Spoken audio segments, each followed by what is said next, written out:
What a day today has been. Sorry if you can't see me. Oliver's actually asleep in bed over there, so I'm not putting any lights on.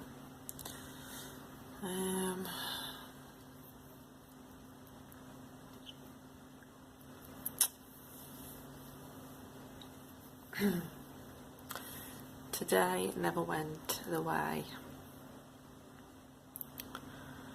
we thought it would. So the doctors came to see him this afternoon, another doctor, and she basically said that they are quite concerned because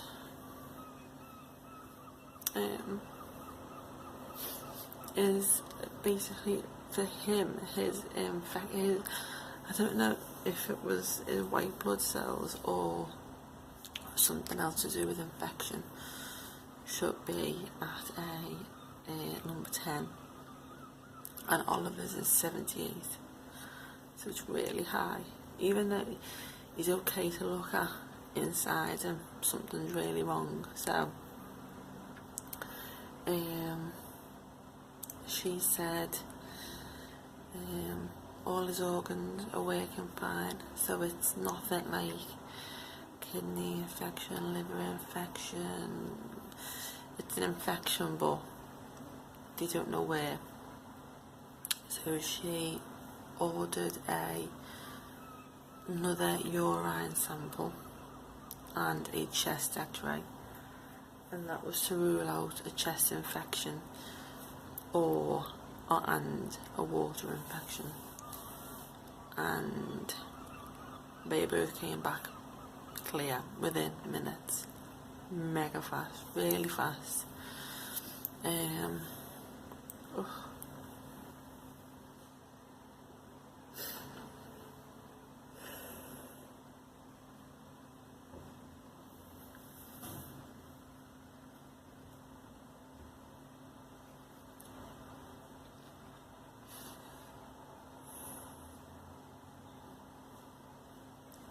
So, oh God, all I've done is cry today. They said, they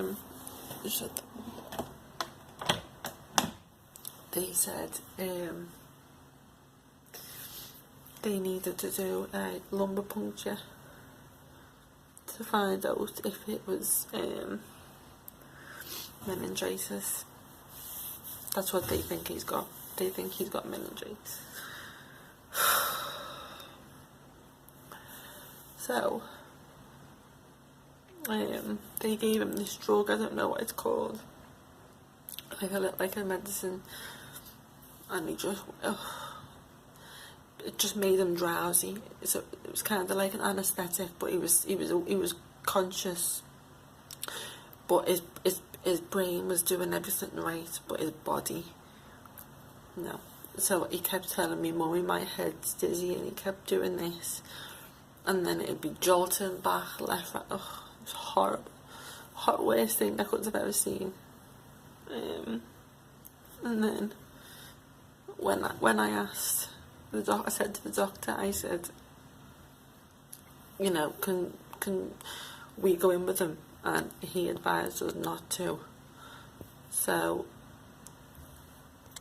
the way I am, I knew that I just couldn't, because he'd advised it, I knew for a fact that would haunt me for life. Knowing what I'm like, I knew that would just haunt me.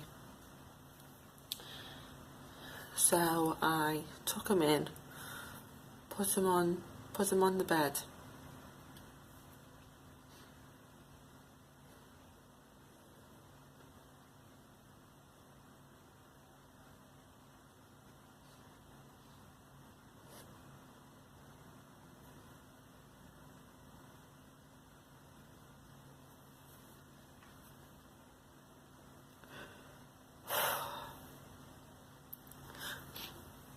And then they say the nicest, worst thing they can say and she just said, we'll look after him. So I just started crying, really, really crying. I didn't come back into the room because my mum and dad was here. My partner's mum and dad was here. I couldn't walk into that room. So I walked off on my own. Oh God. Everyone's texting me, everyone's ringing me. And then about 10 minutes later, I just heard them scream, and I mean scream. It was the worst sound ever. And then she came and got me, and she just said they couldn't do it. They couldn't, he just wouldn't keep still. Even though he was out of it, he found the strength from somewhere, and she just said it was a case of it was getting dangerous. It was dangerous for them to just proceed, so they didn't do it. By this point, I'm breathing so heavy, I'm literally about to faint because I couldn't get my breath. We're crying. So doctor comes in, and they said they are going to treat him for meningitis. So the antibiotics are up and running. He has it through. He's got an IV. He's got a cannula, which in itself is heartbreaking to see. All these parents who have got like really ill children.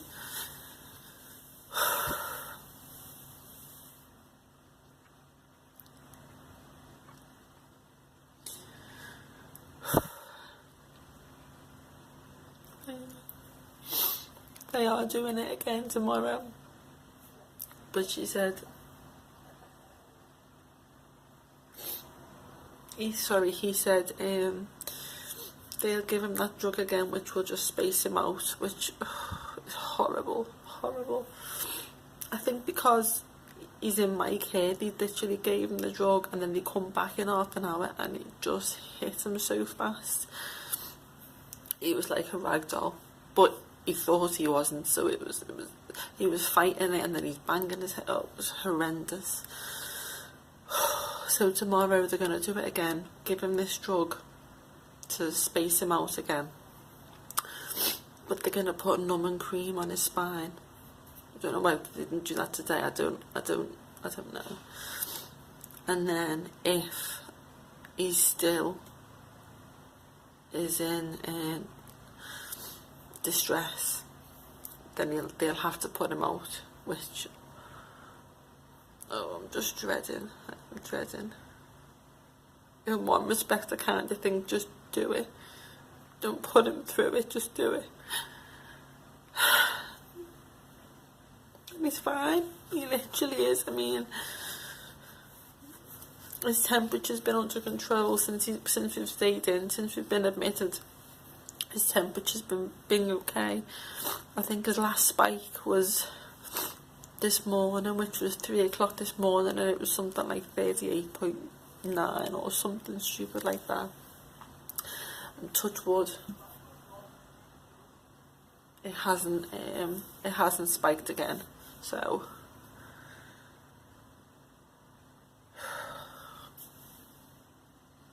I never thought ever the past couple of days, if you had told me a couple of days ago this is what would be happening.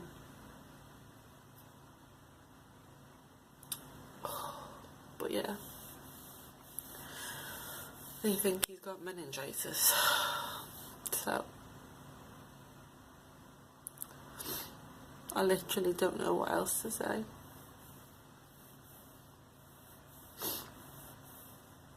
Apart from pray for him, pray it's not, and that if it is, that he is a strong little boy. He really is. But yeah, that's where we're at. That's where we are at. So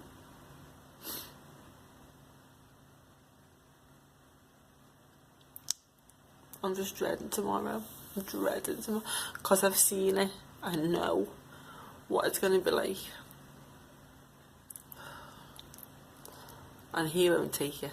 He's point blank refusing to take anything at the moment, orally. Even the cannula, he's kicking off big time, big time. So he's due another lot of antibiotics at 11:20, and I think it's currently maybe 10:20. So he's fast asleep, and I've moved him so that she can get to his arm, because obviously they've bandaged it up. They put it in a splint to keep it straight, but he loves colouring in, and he couldn't like bend his fingers. So I asked if they took the splint off, and they could. So it's just the cannula and a bandage. So they just got to unravel the bandage, flush it with saline, pop the antibiotic in, which the nurse in A&E said that it stings. Sometimes it stings, and I think it's stinging him, because he'll sit there, and once he's got over the fear, once we've calmed him down, he'll kind of look at me as if to say, "Oh no, mummy, I can feel that," which in itself is heartbreaking. And you've got to try and tell him, "No, it doesn't hurt," and oh. So yeah, that's where we're at. So yeah. Anyway, I'm gonna go. I just thought, I know there's a couple of you following the TTC journey that I wish them well, and I thought you might like to update. And to be honest, it's nice for me to, even though I'm not talking to someone, I sometimes feel like, I can't talk to a member of the family because I don't want them to think I'm upset, even though they know I am upset. I don't want them to be upset because I'm upset. Because like when I walked away from the family, my mum had already walked out because she couldn't bear to see him so drowsy, and she was coming back in. So I said to the nurse that my mum's coming in between the tears and the hyperventilating. And as you know yourself, as soon as I saw my mum, we both, the pair of us, went. So yeah, thank you for watching, thank you for listening, and hopefully tomorrow, either they say, "You've done it, yeah, it is meningitis, this is the plan," or God forbid they can't do it, and what that next plan will be. But keep them in your prayers, and I'll update soon.